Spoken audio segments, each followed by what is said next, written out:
আর মাত্র কয়েকদিন এরপরেই মাঠে গড়াবে ক্রিকেটের ধুমধারাক্কা আসর টি-20 বিশ্বকাপ। আসন্ন বৈশ্বিক টুর্নামেন্টকে সামনে রেখে যুক্তরাষ্ট্রের বিপক্ষে 3 ম্যাচের টি-20 সিরিজ খেলছে বাংলাদেশ।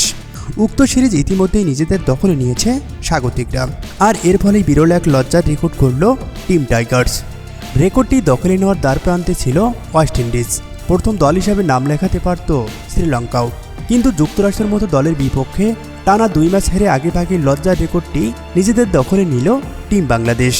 বৃহস্পতিবার হিউস্টনে যুক্তরাষ্ট্রের বিপক্ষে সিরিজের দ্বিতীয় টি-20তে 6 রানে হেরেছে নাজমুল হোসেন শান্তর দল, আর তাতেই প্রথম দল হিসেবে টি-20তে 100তম ম্যাচ হারের রেকর্ড গড়ল টিম টাইগার। 2006 সালের নভেম্বরে জিম্বাবুয়ের বিপক্ষে ম্যাচ দিয়ে আন্তর্জাতিক টি-20তে যাত্রা শুরু করেছিল বাংলাদেশ। এরই মধ্যে খেলে ফেলেছে 166 ম্যাচ। 64 জয়ের বিপরীতে 98 হেরেছিল লাল সবুজের প্রতিনিধিরা।